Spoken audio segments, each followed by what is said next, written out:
তাহলে নেতা হতে হলে দৃঢ় মনোবলের হতে হবে। দুর্বল চিত্তের লোক কখনো নেতা হতে পারে না। আপনি যদি নেতা হতে চান, আপনাকে পাহাড় সম বাধা বিপত্তিকে ডিঙিয়ে সামনে যাওয়ার প্ল্যান প্রোগ্রাম আগে থেকেই করে রাখতে হবে, ঠিক কিনা? তাহলেই আপনি নেতা। Leader should overcome all the challenges and trials he face in his life. তার জীবনে যত বাধা আসবে, যত বিপত্তি আসবে, সব মারিয়ে তাকে সামনে যেতে হবে, তাহলেই তিনি নেতা। ৫,০০০ লোকের একটা ইমাম বানাতে গিয়ে মাইক্রোস্কোপ যন্ত্র দিয়ে দেখেন মোষ কেমন, দাড়ি কেমন, চুল কেমন, পাও কেমন, হাত কেমন, হাতে নখ লম্বা কিনা, দাঁতে ছাতা কিনা, বউ পর্দায় থাকে কিনা, মিথ্যা কথা কয় কিনা, এত দেখেন। আর যখন নির্বাচন আসে তখন ২.৫ থেকে ৩ লক্ষ মানুষের জন্য একজন এমপি নির্বাচিত হয়। সেই ইমামকে বাছাই করার জন্য নামাজ পড়ে কিনা, জিনাকার কিনা, মদখোর কিনা, সুদখোর কিনা, ঘুষখোর কিনা, বদমাশ কিনা বাছাই করা হয় না, বাছাই করা হয় না। শুধু বক্তব্য মারলেই নেতা হওয়া যাবে? ওই নেতা আমরা চাই না যে শুধু ভাষণ মারে, বক্তব্য দেয়, মাইক পেলেই শুধু ভাষণের ফুলঝুরি, কাজের নামে ঠনঠন। এরকম আছে না নাই? না, এরকম নেতা বলে চলবে না। নেতা কাজ দিয়ে আমাদের হৃদয় জয় করতে হবে। শুধু বক্তব্য দিলে ওটা নেতা না। জনগণের জন্য কাজ করতে হবে, মানবতার জন্য কাজ করতে হবে, দেশের উন্নয়নের জন্য কাজ করতে হবে, ঠিক কিনা? তাহলে আগে কাজ পরে নেতা। নেতা হওয়ার প্রথম শর্ত হইল নেতাকে কাজ করে তার নিজেকে প্রমাণ করতে হবে যে তিনি নেতা। আগে কাজ পরে নেতা। আওয়াজ করে উত্তর দিতে হবে, আগে কি পরে? জোরে বলেন সবাই, আগে কি পরে নেতা। To serve before to lead. I repeat, আমি আবারও বলছি, to serve before to lead. Lead দেওয়ার আগে আগে সার্ভিস দিতে হবে। সাইয়্যিদুল কওমি খাদিমুহুম। জাতির লিডার যিনি হবেন, সাইয়্যিদ যিনি হবেন, তিনি আগে সার্ভিস দিবেন, জাতির খাদেম হবেন। খেদমত ছাড়া, কাজ করা ছাড়া জাতির নেতা হওয়া যায় না। আমরা যদি আল্লাহ রাসূল সাল্লাল্লাহু আলাইহি ওয়াসাল্লামের জীবনের দিকে তাকাই তাহলে দেখব উনি আগে কাজ করেছেন, নেতা হয়েছেন অনেক পরে। আল্লাহর ইলমে তিনি নবী অনেক আগে, কিন্তু অফিশিয়ালি নবুয়ত পেয়েছেন 40 বছর বয়সে। কত বছর বয়সে? 40 বছর বয়সে হেরা গুহাতে সূরাতুল আলাকের প্রথম 5 আয়াত নাজিল হলো। ইকরা বিসমি রাব্বিকাল্লাযী খালাক, read in the name of your Lord who has created. পড়ো তোমার প্রভুর নামে যিনি তোমায় সৃজন করেছেন। এই 5টা আয়াত নাজিল হওয়ার সাথে সাথে এই বিশ্বনবীর গায়ে কাঁপুনি চলে এলো, জ্বর চলে এলো, অন্তর কাঁপতে শুরু করলো। আল্লাহর হাবিব সাল্লাল্লাহু আলাইহি ওয়াসাল্লাম ভয় পেয়ে পাহাড় থেকে নেমে এসে আম্মাজান খাদিজা রাদিয়াল্লাহু তাআলা আনহার কাছে গেলেন, যে বলেন, খাদিজা জাম্মিলুনি জাম্মিলুনি, আমার কম্বল চাপা দাও, আমার জ্বর আসতেছে, আমার কাঁপুনি চলে আসছে, আমার মনে হচ্ছে আমি আর বাঁচবো না। আম্মাজান খাদিজা রাদিয়াল্লাহু তাআলা আনহা ওনাকে সাহস দিলেন, কম্বল চাপা দিয়ে বললেন, ওয়াল্লাহি লা ইউখজিকাল্লাহু আবাদা। হে মুহাম্মদ, আমি আল্লাহর কসম করে বলতে পারি, আমি তো আপনারে চিনি, আমার আল্লাহ কখনো আপনার অপমান করবেন না। পড়েন সুবহানাল্লাহ। কারণ ইন্নাকা লা তাসিলুর রাহিমা। এই দেখেন কি কাজ করতো বিশ্বনবী। আম্মাজান খাদিজাতুল কুবরা রাদিয়াল্লাহু তাআলা আনহা বলছেন, ইন্নাকা লা তাসিলুর রাহিমা। নবী হে, আপনার কোনো ভয় নাই, কারণ আপনি আত্মীয়তার সম্পর্ককে বজায় রাখেন, আত্মীয়দের খোঁজ খবর রাখেন। ওয়া তাসদুকুল হাদিসা, আপনি সদা সর্বদা সত্য কথা বলেন। সুবহানাল্লাহ পড়বেন না? ওয়া তাহমিলুল কাল্লা, আপনি মানুষের বোঝা বইয়ে দেন, যারা নিজের বোঝা টানতে পারে না আপনি গায়ে খেটে তাদের বোঝা টেনে দেন। ওয়া তাকসিবুল মা'দুমা, যার উপার্জনের কেউ নাই তারে আপনি উপার্জন করে দেন। ওয়া তাকরিউদ দাইফা, আপনি মেহমান খাওয়াতে খুব পছন্দ করেন। ওয়া তুঈনু আলা নাওয়াইবিল হক, আর সত্য যেখানে বিপন্ন সেখানে আপনি সত্যের বীর সেনানী হয়ে দাঁড়িয়ে যান। যার মধ্যে এই 6টা কোয়ালিটি থাকে তারে আমার রব কোনোদিন অপমান করতে পারে। আম্মাজান খাদিজা বললেন, ও নবী, ভয় নাই, চিন্তা নাই, টেনশনের কোনো কারণ নাই, আমি অনেক বছর ধরে আপনারে চিনি, আপনি কোনোদিন কোনো মানুষের ক্ষতি করেন নাই, কোনো মানুষকে কষ্ট দেন নাই, সব সময় জনকল্যাণমূলক কাজের সাথে নিজেকে ধরে রেখেছেন, আজীবন মানুষের কল্যাণ চেয়েছেন, মানুষের জন্য কাজ করেছেন। মানুষের জন্য যারা কাজ করে, মানুষের কল্যাণ যারা চায়, তাদেরকে আমার রব কোনোদিন অপমান করে না। 6টা কাজ করতেন আল্লাহ রাসূল সাল্লাল্লাহু আলাইহি ওয়াসাল্লাম। এই 6টা কাজ প্রমাণ করে আল্লাহ রাসূল সাল্লাল্লাহু আলাইহি ওয়াসাল্লাম নেতা হওয়ার আগ থেকেই কাজ শুরু করে দিয়েছেন। নেতা হয়েছে 40 বছর বয়সে। নেতা হয়েছে তখন বয়স কত? কথা বোঝে নাই বোধহয়। নেতা নেতৃত্ব যখন পেয়েছেন তখন বয়স কত? কাজ কি 40 বছরে শুরু করছিলেন নাকি? কাজ শুরু করছেন কবে? অনেক আগে। His mission is there. যদিও নেতা হয় নাই, হিজ মিশন ইজ দেয়ার, তার কাজ সেখানে ছিল। নেতা হওয়ার জন্য তিনি বসে থাকেন নাই, কাজ শুরু করে দিয়েছেন। মানুষকে খাওয়াতেন, দেদারসে দান করতেন, যেখানেই মানবতা বিপন্ন সেখানে তিনি সহায়তার হাত বাড়িয়ে দিতেন। পড়েন সুবহানাল্লাহ। তার মানে নেতা হইতে হইলে আগে কাজ করা লাগে। আগে কি করা লাগে? কাজ করা লাগে। কাজ করলে এমনিই সে নেতা, নেতৃত্ব এমনিই তার হাতে এসে ধরা দিবে। জোরে বলেন ঠিক কিনা? তাই যারা নেতা হতে চান আগে কাজ দিয়ে নিজেকে প্রমাণ করেন, বক্তব্য দিয়ে নয়। To serve before to lead. Leading করার আগে আপনাকে সার্ভিস দিতে হবে, কাজ করতে হবে, কাজের মতো কাজ, ঠিক কিনা? আমরা যাই করি না কেন এটা ভালোভাবে করলে ওই কাজে বরকত দেয় কে? আওয়াজ করে বলতে হবে, বরকত দেয় কে? নেতা হওয়ার প্রথম শর্ত আমরা পেলাম, কাজ দিয়ে নেতা তার নেতৃত্বের প্রমাণ দিবে, বক্তব্য দিয়ে নয়। তাহলে বোঝা গেল আগে কাজ পরে নেতা। বিশ্বনবী আগে কাজ শুরু করছেন, নেতৃত্ব পেয়েছেন পরে, ঠিক কিনা? তাহলে আওয়াজ করে উত্তর দেন তো, আগে কি পরে কি? নেতা। আওয়াজ করে বলবেন, আগে কি পরে নেতা। কাজ করে নিজেকে প্রমাণ করা ছাড়া নেতা হওয়া যায় না। The leader should overcome all challenges and trials. নেতাকে সব চ্যালেঞ্জ আর বাধা বিপত্তি পরীক্ষা এগুলো মোকাবেলা করতে জানতে হয়। নেতা দুর্বল চিত্তের লোক হলে ওই লোক নেতা হতে পারে না। কথা বলেন না কেন? পারে? নেতা যদি রক্ত দেখে ভয় পায়, এটা নেতা না খেতা? হ্যাঁ, সাহসী হতে হয় নেতাকে। বাধা বিপত্তি পরীক্ষার পাহাড়কে ডিঙ্গিয়ে নেতাকে সামনে চলে যেতে হয়।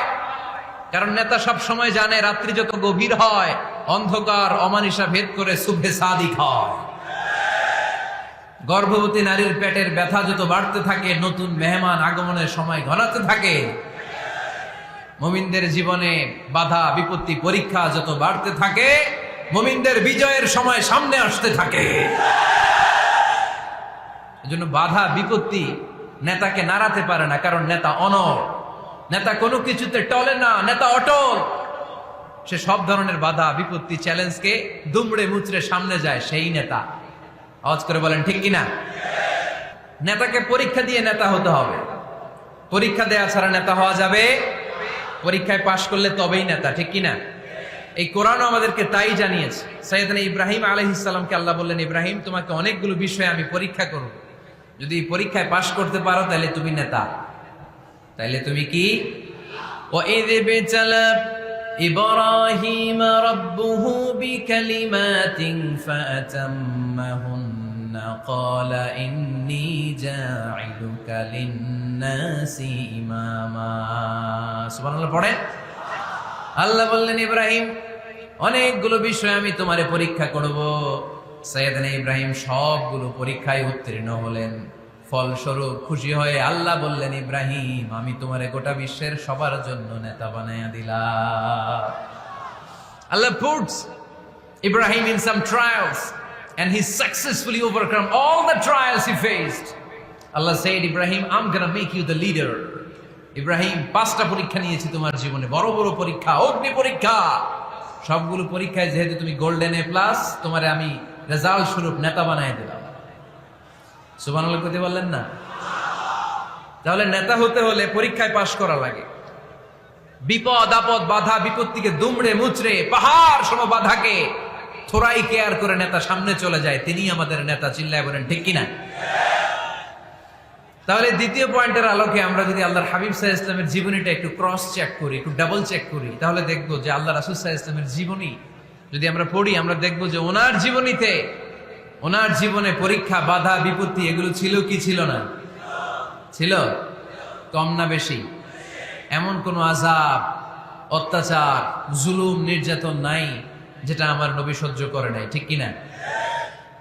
যখনই কোরআনের তাফসীর করতো তখনই হাততালি শুরু হয়ে যেত। যখনই কোরআন তেলাওয়াত করতেন তখনই শীষ দিয়ে ডিস্টার্ব করা শুরু হয়ে যেত। যখন এই নামাজে দাঁড়াতে নোটের পচা নারী বুড়ি আমার নবীর ঘাড়ের উপরে চাপিয়ে দেয়া হতো। এখনো দেয়? সিস্টেম একই, ভার্সন পাল্টায়। The system is same but the version is different, ঠিক কি না? ওই সময় গালি দিত, এখনো গালি দেয়, আছে না নাই? ওই সময় আমার নবীরে গালি দিত পাগল, গালি দিত কবি, কোলে দিত গণক, বলতো লেস কাটা। এখনো গালি আছে না নাই? কি গালি দেয়? রাজাকার। হ্যাঁ, রাজাকারের লিস্ট নিয়েও কিলাকিলি এই দেশে আছে না নাই? তো গালি আছে, এখনো আছে, এখনো দেয়। তবে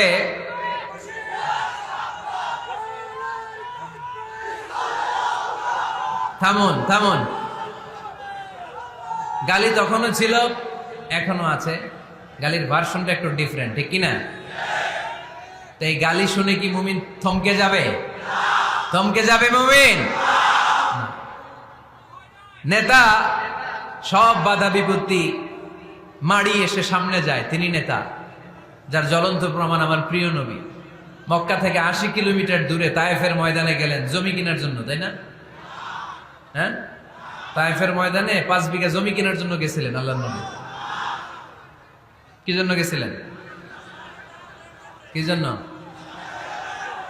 তায়েফের লোকদেরকে জাহান্নামের মাইর থেকে বাঁচানোর জন্য। জোরে বলেন ঠিক কিনা? খেয়ে না খেয়ে দিন প্রচারের কাজে নিজেকে দিয়েছ বিলিয়ে, তায়েফের কাফিরেরা চিনল না সে আলো, দুষ্ট ছেলেদের পিছু দিল লেলিয়ে, পাথরের আঘাতে ক্ষত বিক্ষত হয়ে সারা শরীর থেকে রক্ত ঝরে। হে রাসূল তোমাকে ভুলি আমি কেমন করে, হে রাসূল তোমাকে ভুলি আমি কেমন করে। ঠিক কিনা? এত সুন্দর মানুষ পৃথিবীতে দ্বিতীয়টা খুঁজে পাওয়া যাবে না। এত সুশ্রী, এত শুভ্র, এত সুন্দর স্কিনের মানুষ ছিলেন আমার প্রিয় নবী, ঠিক কিনা? পাথর মেরে মেরে রক্তাক্ত করা হয়েছে, এমন কোন আযাব আর অত্যাচার নাই যেটা বিশ্বনবী সহ্য করেন নাই। মক্কায় 3 বছর শিয়াবে আবি তালেবে জেল খেটেছেন, অর্থনৈতিক আগ্রাসন, কোনো কিছু বিক্রি করতো না মক্কার লোকেরা ওনাদের কাছে। অন্য গোত্রের নারীকে বিয়ে দিত না ওনাদের সাথে। না খেয়ে গাছের পাতা, গাছের ছাল, এগুলো খেয়ে জীবন ধারণ করেছেন সাহাবারা। নিজ জন্মভূমিতেও থাকতে দেয় নাই, ঠিক কিনা? তাড়িয়ে দেয়া হলো, স্বদেশ থেকে বিতাড়িত করা হলো। আল্লাহর হাবিব সাল্লাল্লাহু আলাইহি ওয়াসাল্লাম মক্কা নগরীকে বড্ড পছন্দ করতেন। মদিনায় যাওয়ার সময় তিনি মক্কার দিকে ফিরে ফিরে তাকান আর কাঁদেন আর বলেন, মক্কা তো হাব্বুল বিলাদ ইলাইয়া, মক্কা হচ্ছে আমার সবচাইতে প্রিয় শহর। লাউলা উখরিজতু লামা খারাজতু মিনহা, আমার যদি জোর করে মক্কা থেকে তাড়িয়ে দেয়া না হতো, আমার জীবনেও মক্কা ছেড়ে আমি কোথাও যেতাম না, কোথাও যেতাম না। তাড়িয়ে দেয়া হলো। মদিনায় যেও শান্তি নাই, ওখানে ষড়যন্ত্র, কেমন করে এই নবী মুহাম্মদকে মারা যায়। খায়বারের এক ইহুদি নারী বিশ্বনবীকে দাওয়াত করেছিল, দাওয়াত পেলে বিশ্বনবী ফিরিয়ে দিতেন না। ওই দাওয়াত খেতে যাওয়ার পরে বিশ্বনবী খাসির বাজুর রান পছন্দ করতেন, খাসির গোশতের মধ্যে বিষ মিশিয়ে দেয়া হলো। বিশ্বনবী বিষে আসক্ত হয়ে, বিষে বিষাক্ত হয়ে শেষ নিঃশ্বাস ত্যাগ করেছেন। বিশ্বনবী ইন্তেকালের আগে বলেছেন যে খায়বারের ওই বিষের ব্যথা আমি এখনো টের পাচ্ছি। আমার নবীর মৃত্যু ছিল শহীদি মৃত্যু, চিল্লায় বলেন ঠিক কিনা? ইহুদিদের মিত্র লাবিদ ইবনুল আসাম বিশ্বনবীকে ব্ল্যাক ম্যাজিক করেছে, জাদু টোনা। 6 মাস আমার নবী অসুস্থ ছিল। আযাব, অত্যাচার, বাধা, বিপত্তির এমন কোন ধরন নাই, এমন কোন ভার্সন নাই যেটা আমার নবী সহ্য করে নাই, ঠিক কিনা? তাহলে নেতা হতে হলে দৃঢ় মনোবলের হতে হবে। দুর্বল চিত্তের লোক কখনো নেতা হতে পারে না। আপনি যদি নেতা হতে চান, আপনাকে পাহাড় সম বাধা বিপত্তিকে ডিঙিয়ে সামনে যাওয়ার প্ল্যান প্রোগ্রাম আগে থেকেই করে রাখতে হবে, ঠিক কিনা? তাহলেই আপনি নেতা। Leader should overcome all the challenges and trials he face in his life. তার জীবনে যত বাধা আসবে, যত বিপত্তি আসবে, সব মারিয়ে তাকে সামনে যেতে হবে, তাহলেই তিনি নেতা।